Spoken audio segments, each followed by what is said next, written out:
Hello friends, welcome to my channel. আজকে আমাদের পড়ার বিষয় হচ্ছে রাসায়নিক সংযোগ সূত্র বা লজ অফ কেমিক্যাল কম্বিনেশন। তো প্রথমে বলি কি এটা সংযোগ সূত্রটা কি। দুই বা ততোধিক যদি পদার্থ একসঙ্গে যুক্ত হয়ে যৌগ গঠন করে, মানে পরমাণুগুলো যুক্ত হয়ে অণু গঠন করে, তখন একটা নির্দিষ্ট সংযুক্তিতে যুক্ত হয়। আমরা আগেই বলেছি, ঠিক আছে। এই সংযুক্তিগুলির কতগুলো নির্দিষ্ট নিয়ম আছে, কিভাবে এরা যোগ হয়, মানে পরমাণুগুলি কিভাবে একে অপরের সাথে যুক্ত হয় বা কি অনুপাতে যুক্ত হয় বা কেমনভাবে যুক্ত হয়, তার নিয়ম আছে। এই নিয়মগুলোই হলো রাসায়নিক সংযোগ সূত্র। তো সবার প্রথমে আমরা যেটা পড়বো সেটা হচ্ছে যে এখানে এটা খুব ইম্পর্ট্যান্ট একটা সূত্র। এটা হচ্ছে ভরের নিত্যতা সূত্র বা law of conservation of mass, ঠিক আছে। ভরের নিত্যতা সূত্র এটা তোমরা অনেকে আগে পড়েছো, ক্লাস 9-10 তো অবশ্যই পড়েছো। এটা আবিষ্কার করেছিলেন ফরাসি বিজ্ঞানী ল্যাভোসিয়ের 1774, ঠিক আছে। তো এখানে কি বলছে এটা সবাই জানো, তাও একবার বলে দিচ্ছি। কোনো রাসায়নিক বিক্রিয়ায় বিক্রিয়ক পদার্থের মোট ভরের সঙ্গে বিক্রিয়াজাত পদার্থের মোট ভর সমান হয়। এটা আমাদের এই যে ভরের নিত্যতা সূত্র, এটা আমরা কেমিস্ট্রির ক্ষেত্রে আমরা প্রয়োগ করছি, ঠিক আছে। ভরের নিত্যতা সূত্র যে কোনো জায়গায় প্রয়োগ করা যায়। কেমিস্ট্রির ক্ষেত্রে যেহেতু আমরা বিক্রিয়া নিয়ে নাড়াচাড়া করি, এই জন্য বিক্রিয়ার ক্ষেত্রে আমরা এগুলো ইউজ করছি, ঠিক আছে। তাহলে এটাকে একটু এক্সপ্লেন করি। এই একটা এলিমেন্ট বা এটা যে কোনো অণু পরমাণু যা হোক হতে পারে, ঠিক আছে। যার ভর হচ্ছে M1, বি এর ভর M2, সি এর ভর M3, ডি এর ভর M4। তাহলে ভরের নিত্যতা সূত্র অনুযায়ী M1 plus M2 equals to M3 plus M4। কি এই ভরের নিত্যতা সূত্রে একটা সীমাবদ্ধতা আছে, সেই সীমাবদ্ধতা মানে একটু এটাকে পরিবর্তন করতে হবে। সীমাবদ্ধতা ঠিক না বলে এটাকে একটু পরিবর্তন করা উচিত।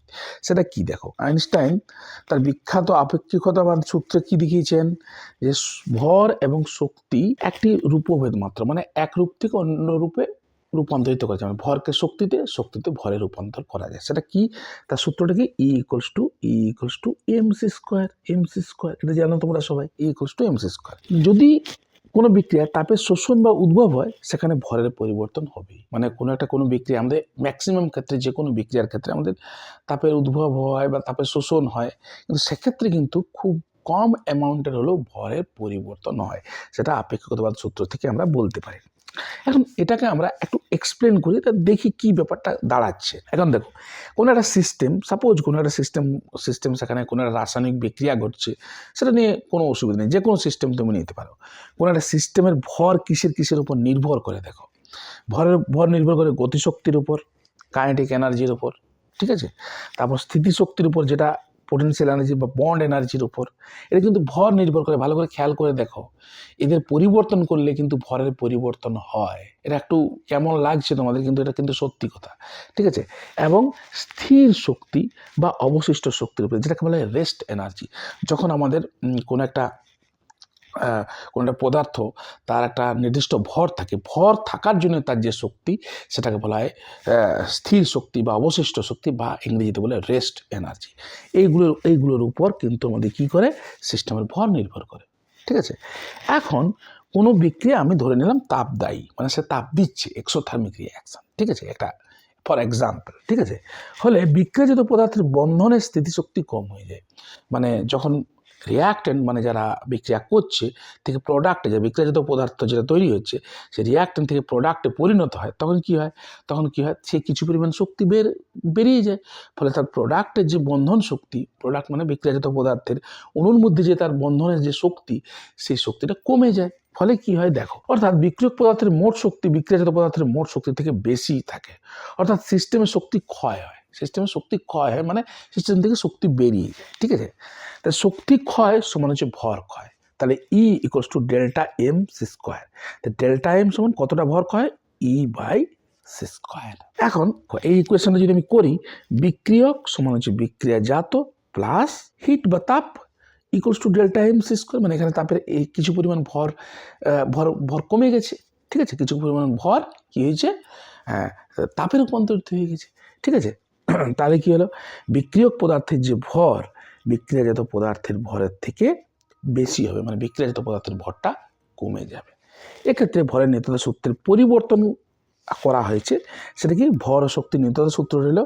ভর এবং শক্তির মোট পরিমাণ যে কোনো পরিবর্তনের পূর্বে এবং পরে একই থাকে। এই সূত্রকে মান্য করে না এমন কোনো ফেনোমেনা দেখা যায়নি, এমন কোনো ঘটনা দেখা যায়। এই হলো আমাদের ভর এবং শক্তির নিত্যতা সূত্র। এরপর আমাদের দেখো স্থিরানুপাত সূত্র। স্থিরানুপাত সূত্র কি? স্থিরানুপাত সূত্র বা লজ অফ কনস্ট্যান্ট প্রপোর্শন। ঠিক আছে, প্রবর্তক হচ্ছে ফরাসি বিজ্ঞানী প্রাউস্ট 1799। ঠিক আছে, এখানে বিবৃতিটা বলে দিই কি, কোনো নির্দিষ্ট যৌগকে, ভালো করে মনে রাখবে, কোনো নির্দিষ্ট যৌগকে, এটা যৌগটা ফিক্সড, কোনো একটা নির্দিষ্ট যৌগকে, যৌগটা কিন্তু ফিক্সড, যে উৎস থেকে সংগ্রহ করা হোক না কেন, যৌগটি কয়েকটি নির্দিষ্ট মৌলের সমন্বয়ে গঠিত হয় এবং যৌগটিতে উপাদান মৌলগুলির ওজন অনুপাত সর্বদা স্থির থাকে। মানে যৌগটা যদি ফিক্সড করে দাও, সাপোজ জল, তাহলে কি হবে, তা যে কোনো জায়গা থেকে তুমি, যে কোনো জায়গা থেকে, পুকুর, নদী, নালা, চাঁদ থেকে নিয়ে আসো, যে কোনো, যদি বাই চান্স জল পাওয়া যায়, হ্যাঁ, চাঁদ, নদী, নালা, হ্যান ত্যান সমস্ত কিছু থেকে যদি তুমি নিয়ে আসো, হ্যাঁ, তাহলে জলে যে হাইড্রোজেন এবং অক্সিজেনের যে ওজনের অনুপাত, সেটা সবসময় সমান হবে, সরি, সেটা সবসময় একই হবে। ঠিক আছে, তাহলে দেখো এখানে একটু এক্সপ্লেন করে দিই। সাপোজ এবি একটা কম্পাউন্ড আমরা আছে, এবি একটা কম্পাউন্ড, মেথড ওয়ানে কি হয়েছে, মেথড ওয়ানে এক্স গ্রাম এ এবং ওয়াই গ্রাম বি মিশে এবি তৈরি করেছে, বা এক যুক্ত এবার রিয়াকশন করে বা বিক্রিয়া করে এই এই এবি তৈরি করেছে। মেথড টুতে আমরা কি বলছি, যে এম গ্রাম এ এবং এন গ্রাম বি একসঙ্গে যুক্ত হয়ে কি করেছে, এ বি তৈরি করেছে। তাহলে আমাদের স্থিরানুপাত সূত্র অনুসারে x:y = m:n, এটাই হচ্ছে আমাদের স্থিরানুপাত সূত্র। আর একটু এক্সাম্পল দিলে বুঝতে পারবে, H2কে যে কোনো উৎস থেকে সংগ্রহ করা হোক না কেন, তার ওজন অনুপাত কি থাকে, H:2 = 2:16, 1:8। এখন প্রাউস্ট কিন্তু এই ওয়ার্কটা করছেন কিউপ্রিক কার্বনেটকে নিয়ে।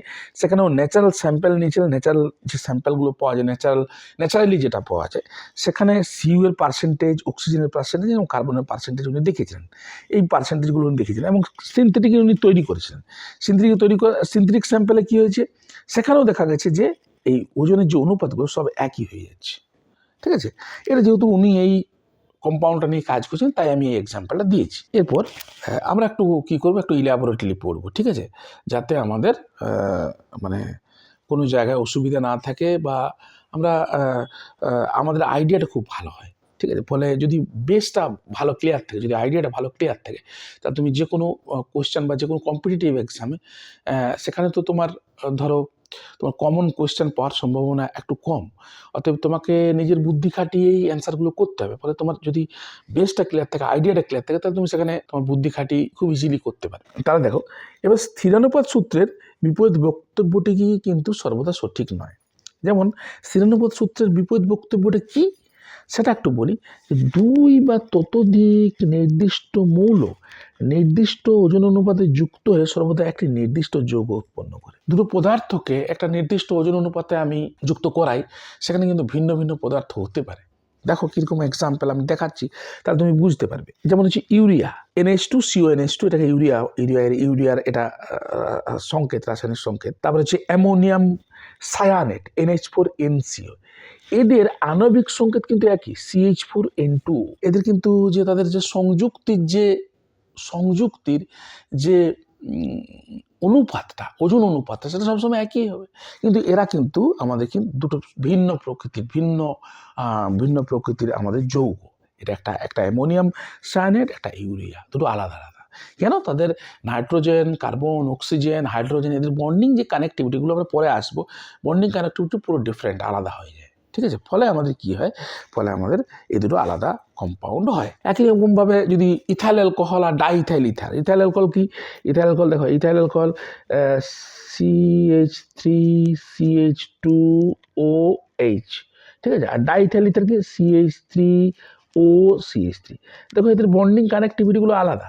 ঠিক আছে, মানে কার্বনের সঙ্গে অক্সিজেন যেমনভাবে লেগে আছে, ইথাইল অ্যালকোহলের ক্ষেত্রে আলাদাভাবে লেগে আছে। ঠিক আছে, ইথারের ক্ষেত্রে যেভাবে লেগেছে, ইথাইল অ্যালকোহলের ক্ষেত্রে আলাদাভাবে লেগে আছে। ফলে এদের সম্পূর্ণ আলাদা একটা কম্পাউন্ড, কিন্তু এদের আণবিক সংকেত কি, C2H6O। ফলে carbon is to hydrogen is to oxygen, এটা সবসময় একই হবে ইথাইল অ্যালকোহল এবং ডাইথাইল ইথারের ক্ষেত্রে, ঠিক আছে। ফলে এদের এই এই জায়গায় আমাদের একটু প্রবলেম দেখা দিচ্ছে। তাহলে তাহলে বিপরীত যে বক্তব্যটা সবসময় সঠিক নয়। আবার দেখো এইখানে যদি আমরা লক্ষ্য করি এই কম্পাউন্ডের ক্ষেত্রে যেমন কতগুলো জৈব যৌগে যে আইসোমারগুলো থাকে, সেই আইসোমারগুলোর ক্ষেত্রে আমাদের কি হয়, এইগুলো এই যে এগুলো এদের সম্পূর্ণ আলাদা কম্পাউন্ড। এটা একটা আইসো কম্পাউন্ড, এটা একটা নর্মাল কম্পাউন্ড, ঠিক আছে। এদের কিন্তু এদের কি হয়, এদের এদের যে রাসায়নিক সংকেত সেটা হচ্ছে C4H10 C4H10।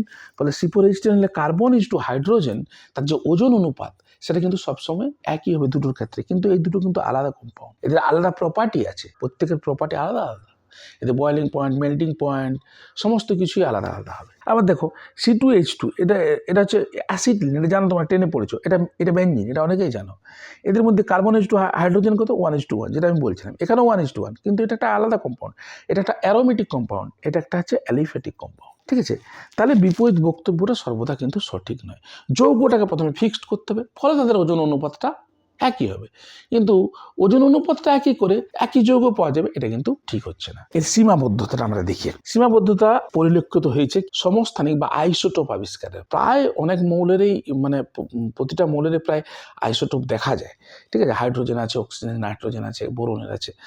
আইসোটোপ কাদের বলে? যাদের পারমাণবিক সংখ্যা একই কিন্তু ভর সংখ্যা আলাদা, মানে তাদের ভরটা আলাদা আলাদা হয়, ঠিক আছে, তারা হচ্ছে আইসোটোপ। H2O-কে বিভিন্ন জায়গা থেকে আমাদের নেওয়া হচ্ছে। সাপোজ বিভিন্ন জায়গা থেকে একটি H2 মলিকুল আমি নিচ্ছি, তাহলে কি হবে, এই সাপোজ H2O16, যেখানে 16 যে অক্সিজেনটার ভর সংখ্যা 16, ভর সংখ্যা মানে এখানে ভর 16, তার ক্ষেত্রে ওজন অনুপাত 2:16। এমন একটা অক্সিজেন আছে, এমন নেচারে আমাদের অক্সিজেন আছে যার ভর হচ্ছে 17, বা পারমাণবিক অক্সিজেনের পারমাণবিক গুরুত্ব হচ্ছে 17। তাহলে আমাদের কি হবে, H2O17 যদি আমি করি, সেখানে অনুপাতটা কি হবে 2:17, মানে 1:8.5।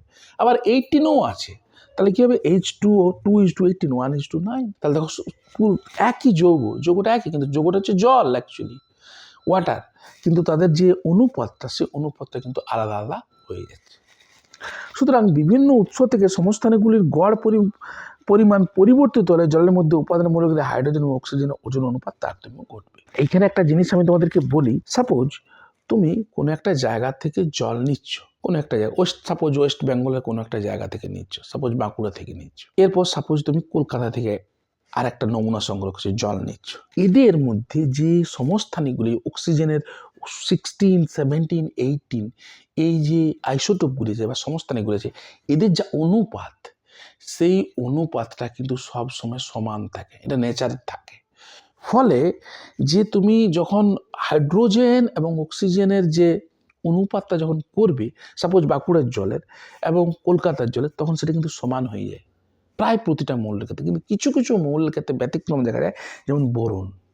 কথাটা বোঝা গেল? তো এমন যদি এইটা আমাদের, তার জন্য এই পরিবর্তনটা লক্ষ্য করা সহজে যায় না। কিন্তু যদি এমন জায়গায় হয় যে জায়গায় সাপোজ একটা আইসোমারের অ্যাবান্ডেন্স, মানে একটা আইসোমার বেশি পরিমাণে আছে, সেক্ষেত্রে কিন্তু তোমার এই পরিবর্তনটা তুমি লক্ষ্য করতে পারবে। আবার কিছু কিছু যৌগ আছে যেগুলোকে বলা হয় নন স্টয়চিওমেট্রিক কম্পাউন্ড, যাদের ক্ষেত্রে যৌগের অণুর মধ্যে পরমাণুগুলির সংখ্যা সর্বদা স্থির নয়। এদের ক্ষেত্রে এই সূত্র প্রয়োগ করা যায় না। যেমন কিউপ্রাস সালফাইড, যেগুলো তোমাদের আছে, বইতে আছে, যৌগের সংযুক্তি Cu1.7s থেকে Cu2s পর্যন্ত হতে পারে। ফলে এদের Cu2s যে ওজন অনুপাত, সেটা সবসময় চেঞ্জ হয়ে যাবে। আবার Fe, এখানে একটা ক্যালকুলেশন তোমাদেরকে আমি করে দেখিয়েছি যে এই Cu1.7s এটা কেমন হবে, এটা কিভাবে Cu1.7s যদি হয়, তাহলে কিভাবে একটা নিউট্রাল মলিকুল হিসাবে কাজ করছে বা নিউট্রাল আয়নিক কম্পাউন্ড হিসেবে কাজ করছে। অ্যাকচুয়ালি এইগুলো যেগুলো হয়, এগুলো সবগুলোই হচ্ছে অ্যাকচুয়ালি ক্রিস্টাল স্ট্রাকচার। এখানে প্রচুর পরিমাণ Cu2+ আছে বা Cu2+ আছে বা Cu+ আছে, এদের মিক্সচার আছে, যাদের ক্ষেত্রে আমাদের কিছু পরিবর্তনশীল যোজ্যতা দেখতে পাওয়া যায়, যে মানে এলিমেন্টের ক্ষেত্রে, যেগুলো ট্রানজিশন এলিমেন্ট বা সন্ধিগত মৌল, তাদের ক্ষেত্রে এই নন স্টয়চিওমেট্রিক কম্পাউন্ডগুলো আমাদের নর্মালি লক্ষ্য করা যায় এবং তাদের পরিবর্তনশীল যোজ্যতা থাকে। এখন পরিবর্তনশীল যোজ্যতা থাকার ফলে কিভাবে সে, দেখো আমি দেখিয়ে দিচ্ছি কীভাবে সে মেনটেন করে তার ইলেকট্রিক্যাল নিউট্রালিটি। যে কোনো molecule as a whole electrically neutral. Suppose x হচ্ছে number of Cu2 positive ion. এখানে আমাদের দুটো ধরনের আয়ন থাকে, Cu2 পজিটিভ আর Cu পজিটিভ, একটা প্লাস, একটা কিউ প্লাস, একটা কিউ প্রিক, ঠিক আছে। তাহলে আমাদের কি হচ্ছে যে 1.7 এস আছে, তো তাহলে 1.7 মাইনাস এক্স হচ্ছে নাম্বার অফ Cu আয়ন, ঠিক আছে। আর চার্জ অফ সালফাইড হচ্ছে -2, এটা জানিস সবাই। কপারের চার্জ কত? কপারের চার্জ হচ্ছে 2, তাহলে 2x। আর Cu পজিটিভের চার্জ কত? 1, তাহলে 1 ইন্টু কতগুলো আছে 1.7 মাইনাস এক্স ইকুয়ালস টু 2, এই সালফাইডের চার্জ। এটা তো মেনটেন করতেই হবে, তাহলে x equal to 0.3। So Cu যেখানে এভারেজলি Cu আছে 0.3 Cu2 positive, 1.4 Cu positive and 1 S2 negative. এটার মিনিংটা আমি তোমাকে একটু বলি, মানে যদি এটাকে আমি ক্যালকুলেশন করে বার করলাম, এটার মিনিংটা হচ্ছে সাপোজ 1000টা সালফাইড আছে। সাপোজ দেখো কীভাবে ইলেকট্রিক্যাল নিউট্রালিটিটা হয়। এটা ক্রিস্টাল স্ট্রাকচার করে, প্রচুর এভারেজ প্রচুর সালফাইড আয়নস আছে এবং প্রচুর Cu পজিটিভ আয়ন আছে এবং প্রচুর Cu2 পজিটিভ আয়ন আছে। এইভাবে ইলেকট্রিক্যাল নিউট্রালিটিটা মেনটেন করে একে অপরকে ঘিরে থাকে। তাহলে কি হচ্ছে, সাপোজ 1000 আমাদের সালফাইড আছে, S2 নেগেটিভ আছে, তাহলে এর চার্জ কত? 2000, এটা -2000 হবে। এবার দেখো তার মধ্যে হচ্ছে Cu2 পজিটিভ হচ্ছে আমাদের কত? 300টা। তাহলে 300টা Cu2 পজিটিভ থাকলে তার পজিটিভ চার্জ কত? টোটাল পজিটিভ চার্জ এটা হচ্ছে 600। আর 1.4 Cu, তাহলে Cu পজিটিভ কত আছে? Cu পজিটিভ হচ্ছে 1400। মানে এভারেজলি 1000 সালফাইড অ্যাটমের চারপাশে 1400টা কি আছে? Cu পজিটিভ আছে অ্যান্ড 600টা Cu2 পজিটিভ আছে। ফলে ইলেকট্রিক্যাল নিউট্রালিটিটা মেনটেন করছে।